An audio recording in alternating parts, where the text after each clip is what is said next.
Hello student, नमस्ते, good morning. उम्मीद करता हूँ आप स्वस्थ होंगे, मस्त होंगे और अपने एग्ज़ाम की तैयारी में व्यस्त होंगे। मैं आपका दोस्त, आपका मददगार, आपका अश्विनी, आपके अपने यूट्यूब चैनल पर हार्दिक स्वागत करता हूँ। आज मैं आपको जो है नेशनल सिंबल पढ़ाने वाला हूँ। नेशनल सिंबल यानी राष्ट्रीय प्रतीक चिन्ह। कुछ एग्ज़ामों में जो है इनसे भी संबंधित जो है क्वेश्चन आ जाते हैं। एग्जामिनर इनसे भी संबंधित सवाल पूछ लेता है। तो मैंने ऐसा सोचा है कि आज मैं आपको जो है नेशनल सिंबल राष्ट्रीय प्रतीक चिन्ह पढ़ाने या समझाने का प्रयास करता हूँ। शुरू करता हूँ आज का टॉपिक, नेशनल सिंबल राष्ट्रीय प्रतीक चिन्ह। तो जो सबसे पहले इसमें हम हमारे जो है नेशनल फ्लैग के बारे में बात करेंगे। मैं आपको सबसे पहले जो है नेशनल फ्लैग, राष्ट्रीय झंडा, राष्ट्रीय ध्वज,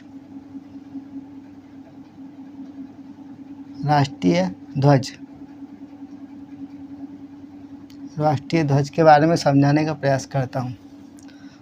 तो राष्ट्रीय ध्वज, इसको जो है इसमें 3 रंग होते हैं, 3 कलर होते हैं। सबसे पहले जो मैं आपको बना के बता देता हूँ, इतना जानने ज़्यादा नहीं होता है, मैं सीधा सीधा बना देता हूँ।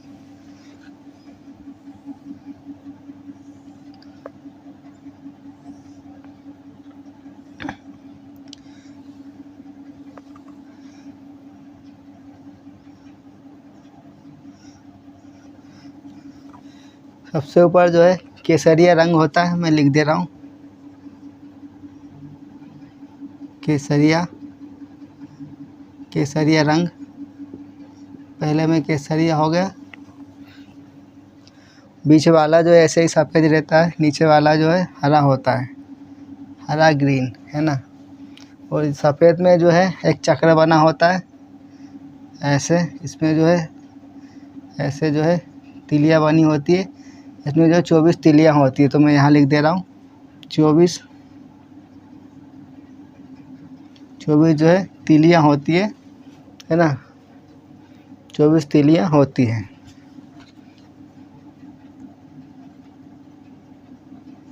तिलियाँ या लाइन जो भी कहें, 24 तिलियाँ या रेखाएं होती हैं। 24 तिलियाँ या 24 रेखाएं होती इसमें। और जो है केसरिया रंग जो है त्याग का प्रतीक होता है। त्याग का प्रतीक होता है। केसरिया रंग त्याग का प्रतीक होता है। उसके बाद जो सफ़ेद रंग जो है यह शांति का प्रतीक होता है।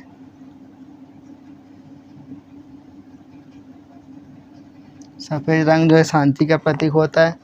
और जो हरा रंग जो है, हरा रंग यह जो है समृद्धि का प्रतीक होता है।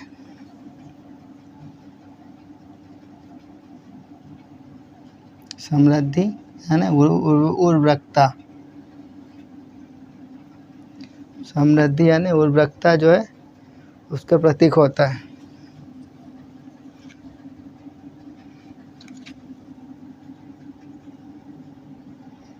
उर्वरकता का प्रतीक होता है ना। तो मैंने आपको झंडा बना के बताया कि झंडा जो है हमारा 3 हिस्से में बना होता है। सबसे ऊपर जो है केसरिया रंग होता है। केसरिया रंग जो है त्याग का प्रतीक होता है। इसके बाद बीच में जो पट्टी होती है और सफ़ेद रंग की होती है, उसमें जो चक्र बना होता है ना। वो जो चक्र जो बना है वो हमने अशोक स्तंभ से लिया गया है।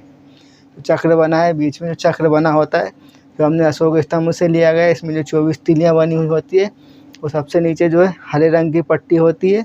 जो हरे रंग की सफ़ेद पट्टी जो है हमारी शांति का प्रतीक होती है। फिर जो हरे रंग की पट्टी होती है वह समृद्धि और उर्वरकता का प्रतीक होती है। इसका साइज़ जो है 3x2 होता है, यानी ऐसे में जो है 2 फीट होता है, 2 फीट ऐसे में 2 फीट चौड़ा होता है। और ऐसे में जो है 3 फीट लंबा होता है ना। ऐसे में 3 फीट लंबा होता है। इसका जो नॉर्मल साइज़ है, स्टैंडर्ड साइज़ है, वो 2x3 का माना गया है। बाकी फिर जो है उससे बड़े साइज़ के भी बनते हैं और छोटे भी बनते हैं, लेकिन एक स्टैंडर्ड साइज़ जो है हमारे राष्ट्रीय ध्वज का जो है 3x2 का है, यानी 3 फीट चौड़ा, 2 फीट ऐसा चौड़ा और 3 फीट ऐसा लंबा।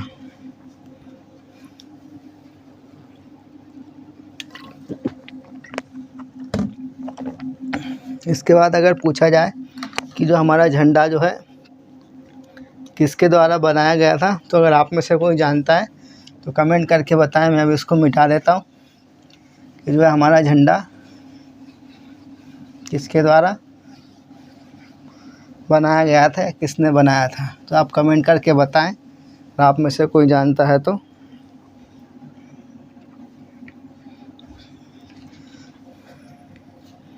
तो जो हमारे देश का झंडा जो है किसने बनाया था,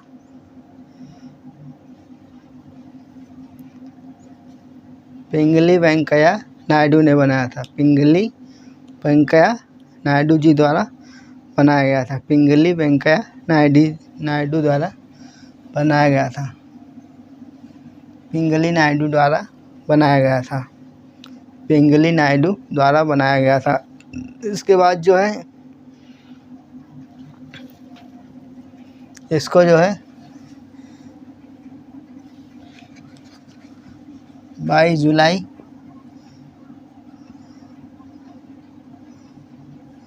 22 जुलाई जो है 1974 को 22 जुलाई 1974 को जो है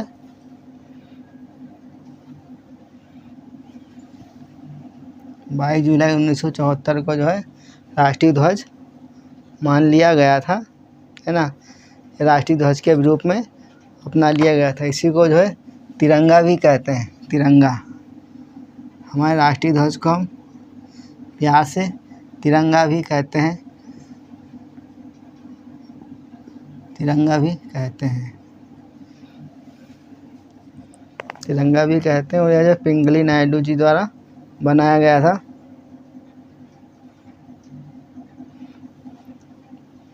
तो जो राष्ट्रीय ध्वज से संबंधित कुछ महत्वपूर्ण जानकारी थी वह मैंने आपको बताई। अब जो है हमारा नेशनल एम्ब्लेम, नेशनल एम्ब्लेम,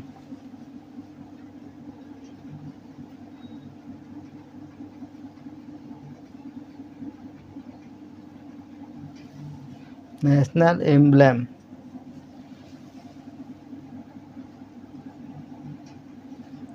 जो है हमारा नेशनल एम्ब्लेम है ना, जो राष्ट्रीय प्रतीक चिन्ह है ना, नेशनल एम्ब्लेम यह जो है हमारा सारनाथ अशोक स्तंभ है। कौन सा है? यह जो है हमारा नेशनल एम्ब्लेम जो है सारनाथ अशोक स्तंभ।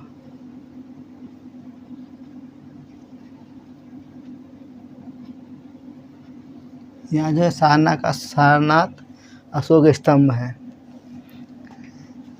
यह जो है कुछ इस टाइप का एक पिलर जैसा होता है ना, इस टाइप का एक पिलर जैसा होता है। इसमें यहाँ मुंडी बनी होती है, यहाँ मुंडी बनी होती है। ऐसे चार मुंडियाँ बनी होती है, 4 जानवर बने होते हैं ऐसे। और यहाँ जो चक्र में जो है यहाँ पर भी जो है कुछ 3 ऐसे जानवर बने होते हैं, है ना।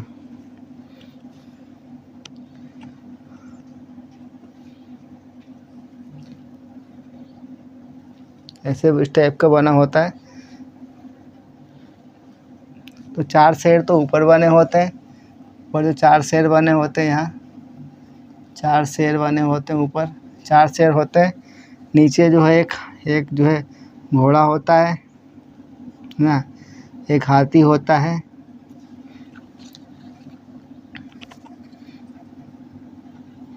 एक घोड़ा होता है, एक हाथी होता है और एक बैल होता है। और नीचे एक शेर और होता है, एक शेर और होता है। तो ऐसे जो है अशोक स्तंभ में जो है ऊपर 4 शेर होते हैं, नीचे एक बैल होता है, एक घोड़ा होता है, एक हाथी होता है और एक शेर और होता है। तो इसको भी हमने जो है 26 जनवरी 1950 को जो है अपना राष्ट्रीय प्रतीक चिन्ह मान लिया था। तो यहाँ लिख दूंगा मैं कि जो है 26 जनवरी 1950, 26 जनवरी 1950 को जो है इसको हमने हमारा राष्ट्रीय चिन्ह मान लिया गया था। तो जिन्हें बनाना है ऐसे बना ले। ऊपर जो 4 शेर हैं इनका मुंह जो है चारों दिशाओं की ओर है। नीचे जो है एक बैल होता है, एक हाथी होता है, एक घोड़ा होता है और एक शेर होता है। इस प्रकार जो है इसमें 8 जो है जानवर, 8 जो है पशुओं के चित्र जो है बने हुए हैं।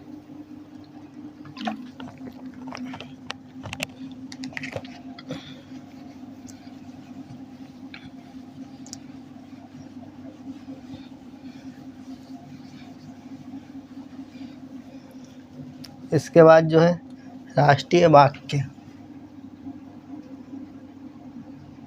राष्ट्रीय वाक्य आपने कहीं कहीं ऐसा लिखा होगा, देखा होगा कि हर जगह जो है हमारे जो सरकार से संबंधित कुछ जो है जिस पर अशोक स्तंभ का चिन्ह बना होता है उसके नीचे एक राष्ट्रीय वाक्य भी लिखा रहता है। वह लिखा रहता है सत्यमेव जयते। सत्यमेव जयते। तो ये सत्यमेव जयते जो वाक्य लिया गया है वह कहाँ से लिया गया है, आप कमेंट करके बताएं। ये सत्यमेव जयते का जो वाक्य लिया है वह कहाँ से लिया गया है।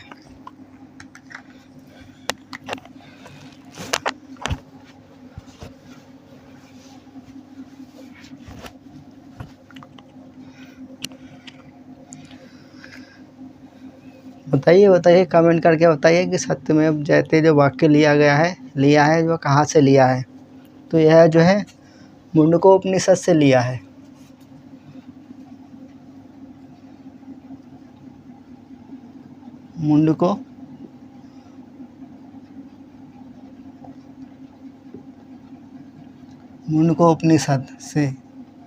मुंडकोपनिषद से लिया गया है।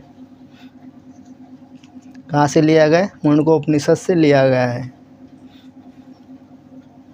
इसके बाद जो है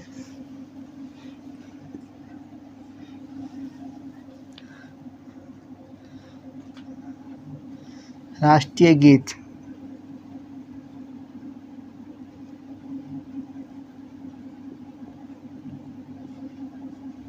राष्ट्रीय गीत हमारा कौन सा है, कमेंट करके बताएं।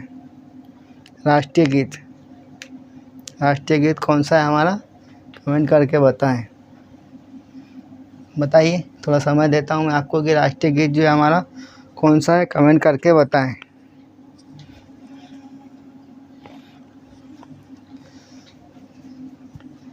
क्योंकि हम भारत देश के रहने वाले हैं और पढ़े लिखे हैं, समझदार हैं, तो हमें जो है हमारे देश का राष्ट्रीय गीत तो पता होना ही चाहिए और राष्ट्रगान भी पता होना चाहिए कि राष्ट्रीय गीत, क्योंकि बहुत से लोग जो है पढ़े लिखे होने के बाद भी राष्ट्रीय गीत और राष्ट्रीय गान में बहुत कन्फ्यूज़न रहता है, बहुत कन्फ्यूज रहते हैं। तो आप कमेंट करके बताइए कि राष्ट्रीय गीत जो है कौन सा है।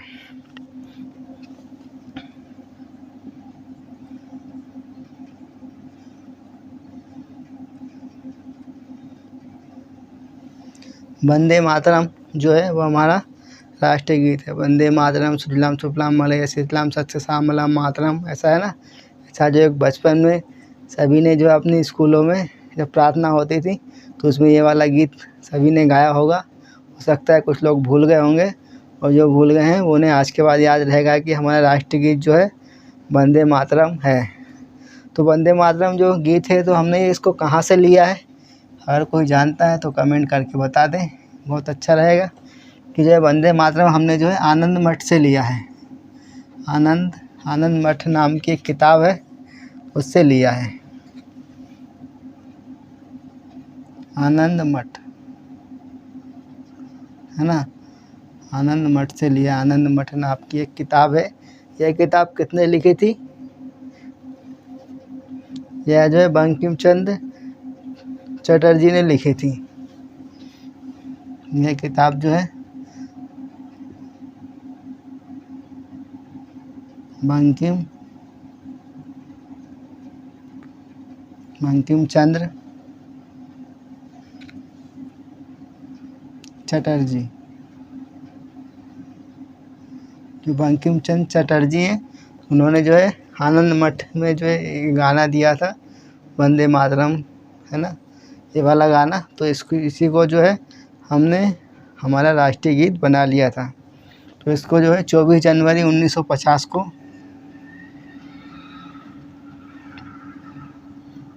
24 जनवरी 1950 को जो है इसको हमने हमारा राष्ट्रीय गीत मान लिया था। 24 जनवरी 1950 को हमने हमारा राष्ट्रीय गीत मान लिया था। अब जो है राष्ट्रगान।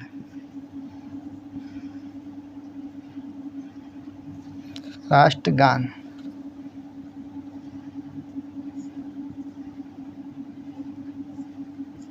राष्ट्रगान कमेंट करके बताएं कि हमारा राष्ट्रगान कौन सा है,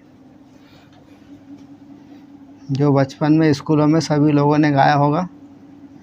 राष्ट्रगान जन गण मन, है ना, जन गण मन अधिनायक जय है भारत भाग्य विधाता। तो यह जो हमारा राष्ट्रगान है, ऐसा हमारे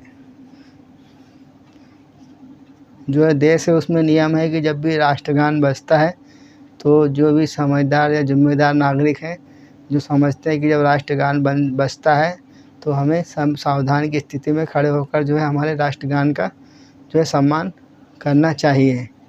तो ये अच्छा भी है कि हमारे देश का जो है जब राष्ट्रगान बजता है तो हमें उसका संविधान करना चाहिए। जिस प्रकार हम हमारे बड़े बुजुर्गों का सम्मान करते हैं, उसी प्रकार जो है हमारे संविधान में नियम है कि जब भी हमारा राष्ट्रगान बजे तो हमें उसके सम्मान के लिए सावधान की स्थिति में खड़े होना चाहिए। तो यह जो है राष्ट्रगान किसने लिखा था, कमेंट करके बताएं।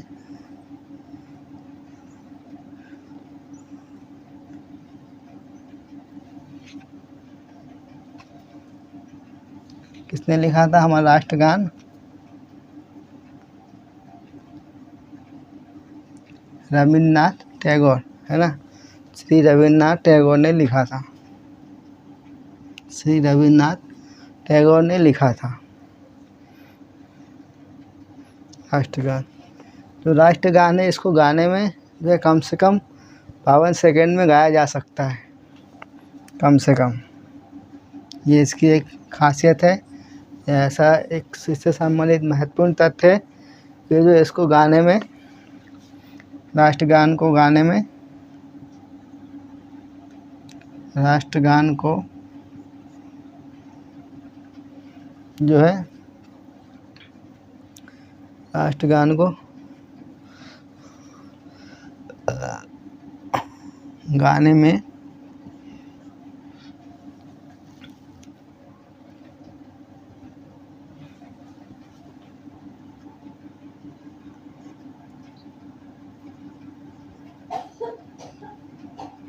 राष्ट्रगान को गाने में कम से कम 52 सेकंड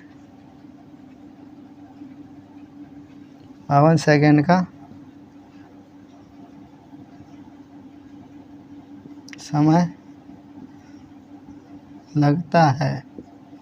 ये भी एक महत्वपूर्ण तथ्य है ना, एक महत्वपूर्ण जानकारी है कि अगर कोई कभी आपसे पूछ ले कि राष्ट्रगान को जो है कम से कम कितने समय में गाया जा सकता है, तो आज के बाद आप भी बता देंगे कि जो है राष्ट्रगान को जो है कम से कम 52 सेकंड में गाया जा सकता है।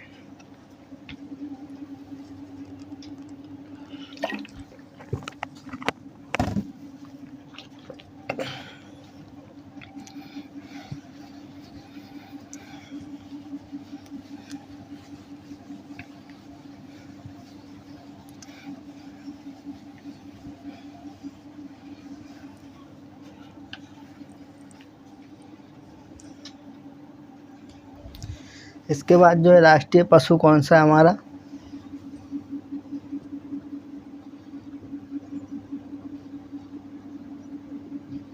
राष्ट्रीय पशु, तो राष्ट्रीय पशु जो है बाघ है, बाघ। राष्ट्रीय पशु जो है बाघ है, बाघ। इसको जो है 1973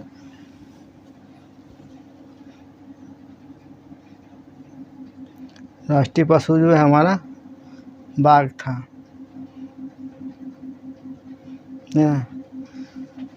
फिर बाघ के बाद जो है बंगाल टाइगर,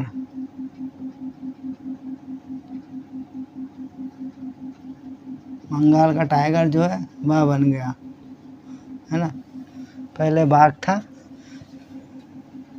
फिर जो है 1973 के बाद जो है हमारा बंगाल का टाइगर जो है हमारा राष्ट्रीय पशु बन गया।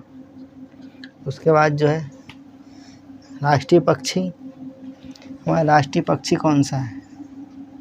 राष्ट्रीय पक्षी के बारे में कमेंट करके बताएं कि जो है हमारा राष्ट्रीय पक्षी कौन सा है।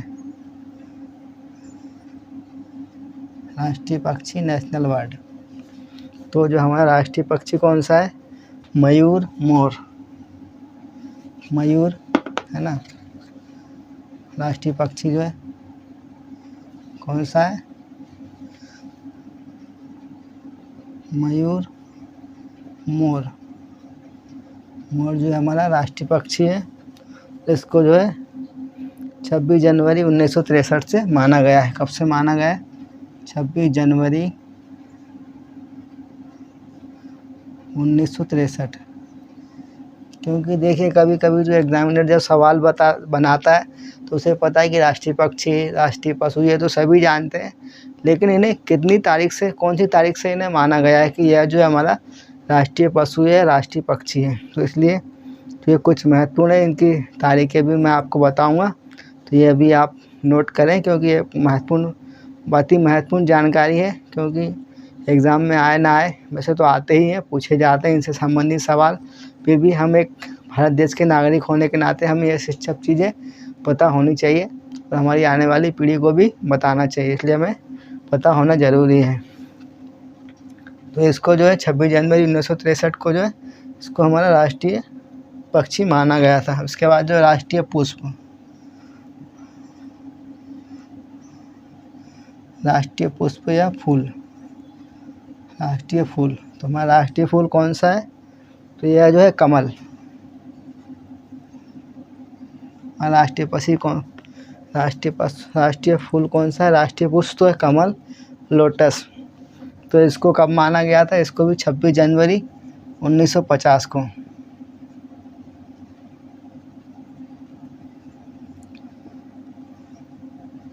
छब्बीस जनवरी 1950 को जो है कमल का फूल जो है उसको हमारा राष्ट्रीय फूल माना गया था। इसके बाद जो है राष्ट्रीय नदी,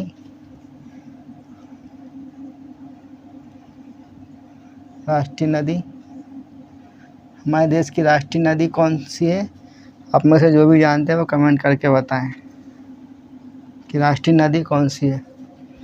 तो जो हमारी राष्ट्रीय नदी है वो कौन सी है? गंगा नदी। गंगा नदी जो है वो हमारी राष्ट्रीय नदी है। उसके बाद जो है राष्ट्रीय वृक्ष,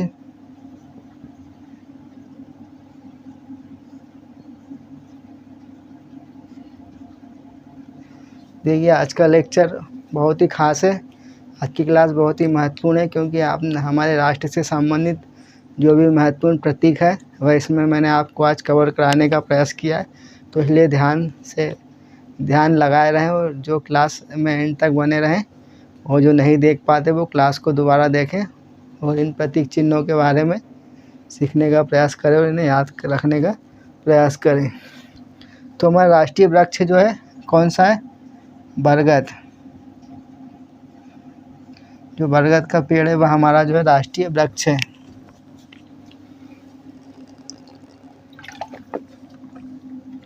तो जिन्हें नोट करना है वो इतना नोट कर ले।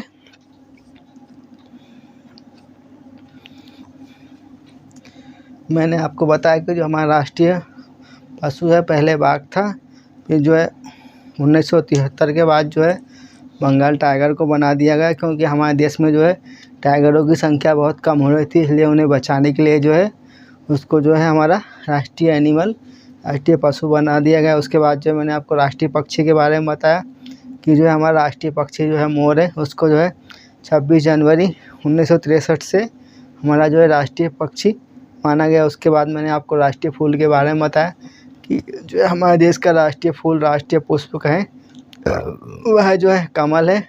और इसको जो हमने 26 जनवरी 1950 से जो है हमारा राष्ट्रीय पुष्प, राष्ट्रीय फूल माना है। उसके बाद मैंने आपको हमारी राष्ट्रीय नदी के बारे में बताया कि जो हमारी राष्ट्रीय नदी है जो उसे गंगा नदी है। उसके बाद मैंने जो आपको राष्ट्रीय वृक्ष के बारे में बताया कि जो हमारा राष्ट्रीय वृक्ष है जो वह बरगद का वृक्ष है। उसके बाद जो हमारा राष्ट्रीय फल कौन सा है आप कमेंट करके बताएं। राष्ट्रीय फल, हमारा राष्ट्रीय फल कौन सा है?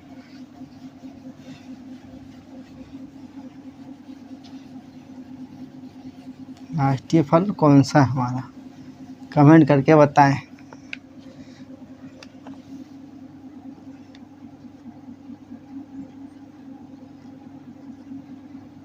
राष्ट्रीय फल और राष्ट्रीय खेल,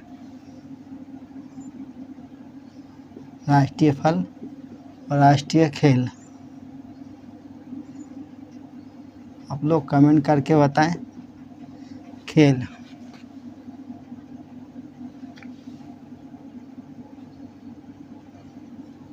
राष्ट्रीय फल और राष्ट्रीय खेल आप लोग कमेंट करके बताएं कौन कौन से हैं।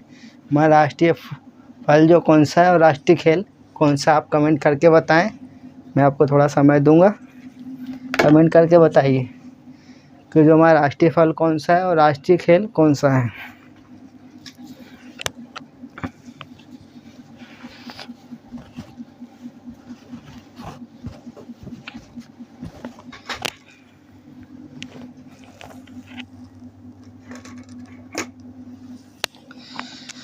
तो जो हमारा राष्ट्रीय फल जो है आम है। आप में से कितने लोग जानते थे कि हमारा राष्ट्रीय फल जो है आम है? कितने लोग जानते थे? बहुत से लोग जानते होंगे और कुछ नहीं जानते होंगे, वह भी आपके आज के बाद जानने लगेंगे कि जो आम जो है हमारा राष्ट्रीय फल है। राष्ट्रीय खेल हमारा कौन सा है? तो राष्ट्रीय खेल जो है हमारा कौन सा है? हॉकी।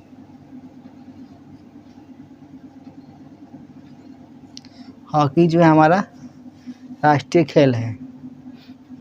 तो स्टूडेंट, उम्मीद करता हूँ कि जो आज मैंने आपको हमारे राष्ट्र से संबंधित जो भी राष्ट्रीय चिन्ह है ना, वो मैंने आपको आज समझाने का प्रयास किया। तो दोस्तों, वीडियो को अधिक से अधिक लाइक करें और अधिक से अधिक लोगों तक शेयर करें ताकि हमारे देश के जो भी प्रतीक चिन्ह है ना, वो हमारे देश में लगभग जो भी समझदार लोग हैं और जो भी हमारे देश के लोग हैं सभी लोगों को पता होना चाहिए, चाहे वो पढ़े लिखे हो या ना हो, तो सभी को पता होना चाहिए। तो वीडियो को अधिक से अधिक लाइक करें और अधिक से अधिक शेयर करें। और जो पहली बार हमारे चैनल पे विजिट करते हैं या पहली बार हमारे चैनल पे आते हैं तो हमारे चैनल को सब्सक्राइब करें, क्योंकि मैं आपके लिए ऐसे ही जो है महत्वपूर्ण से महत्वपूर्ण टॉपिक लेके आऊँगा। और जो कॉम्पिटिटिव एग्ज़ाम में जो भी सिलेबस है वह मैं आपको एकदम ईजी तरीके में और एकदम अच्छे से, एकदम बेसिक लेवल से समझाने का प्रयास करूँगा। और उम्मीद करता हूँ कि मैं आपको समझाने में ज़रूर सफल होऊंगा।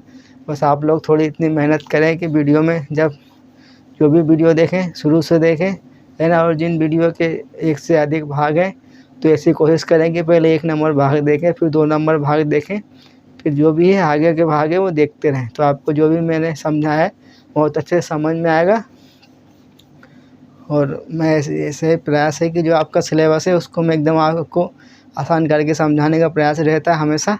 तो आप लोगों को भी थोड़ी मेहनत करनी पड़ेगी। मेरे जो भी वीडियो है, जो भी प्लेलिस्ट है, वो सब देखने पड़ेंगे। जैसे मैंने बताया कि अगर कोई किसी विषय में अगर किसी कॉन्सेप्ट का जो है 1 से अधिक भाग बने हुए हैं, चैप्टर के 1 से अधिक भाग बने हुए तो पहले भाग नंबर 1 देखें, फिर 2 देखें, ऐसे ही करके देखें। और आपका जो सिलेबस है मैं आपको एकदम ईजी करके समझाता हूँ। तो इसी उम्मीद के साथ आज का वीडियो समाप्त करता हूँ। जय हिंद, जय भारत।